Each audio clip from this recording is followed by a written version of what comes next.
Kannur പയ്യാമ്പലത്തെ CPIM നേതാക്കളുടെ സ്മൃതി കുടീരങ്ങൾക്ക് നേരെ ആക്രമണം. ഇ.കെ. നായനാർ, കോടിയേരി ബാലകൃഷ്ണൻ തുടങ്ങിയ നേതാക്കളുടെ ശവകുടീരങ്ങളിലാണ് രാസലായനി ഒഴിച്ച്. അതിക്രമത്തിന് പിന്നാലെ ഗൂഢാലോചന അന്വേഷിക്കണമെന്ന് സിപിഎം സംസ്ഥാന സെക്രട്ടറി എം.വി. ഗോവിന്ദൻ പറഞ്ഞു. UDF നേതാക്കളും സ്ഥലം സന്ദർശിച്ചു. ഇ.കെ. നായനാർ, കോടിയേരി ബാലകൃഷ്ണൻ, ചടയൻ ഗോവിന്ദൻ, ഒ. ഭരതൻ എന്നീ സിപിഐഎം നേതാക്കളുടെ സ്മൃതി കുടീരങ്ങൾക്ക് നേരെയായിരുന്നു ആക്രമണം. പശരൂപത്തിലുള്ള രാസലായനി കൊണ്ട് ശവകുടീരങ്ങൾ വികൃതമാക്കി.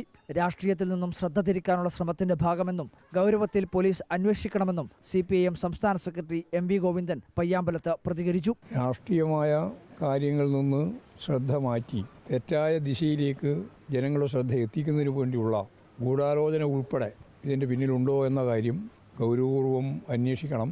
അന്വേഷണത്തിനായി പ്രത്യേക സംഘം രൂപീകരിച്ചിട്ടുണ്ട്. Kannur city ACP, Kannur CI എന്നിവർക്കാണ് ചുമതല. പിന്നിൽ രാഷ്ട്രീയമാണെന്ന് പറയാൻ കഴിയില്ലെന്നും വേഗത്തിൽ അന്വേഷണം നടക്കുമെന്നും city police commissioner Ajith Kumar. വളരെ ഗൗരവമായിട്ട് ഇത് കാര്യം എടുക്കുന്നുണ്ട്.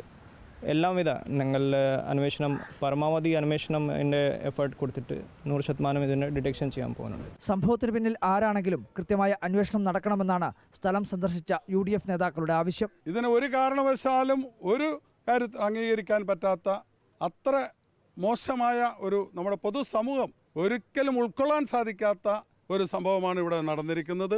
കൃത്യമായി കണ്ടുപിടിച്ച് പൊതുസമൂഹത്തിന് മുമ്പിൽ കൊണ്ടുവരുവാനും പ്രശ്നങ്ങൾ സൃഷ്ടിക്കുന്നവർ എന്ന നിലയിൽ അവർക്ക് വേണ്ട നിലയിലുള്ള ശിക്ഷ നൽകുവാനും തയ്യാറാകണമെന്നുള്ളതാണ് ഞങ്ങൾക്ക് പറയാനുള്ളത്. കോടിയേരി ബാലകൃഷ്ണന്റെ മകൻ ബിനീഷ് കോടിയേരിയും പയ്യാമ്പലത്തെത്തി സ്മൃതി കുടീരങ്ങൾ സന്ദർശിച്ചു. കേരളത്തിന്റെ മുൻ മുഖ്യമന്ത്രി ഇ.കെ. നായനാരുടെയും കോടിയേരി ബാലകൃഷ്ണന്റെയും ഒ. ഭരതന്റെയും ചടയൻ ഗോവിന്ദന്റെയും സ്മൃതി കുടീരത്തിലാണ് അതിക്രമണമുണ്ടായത്.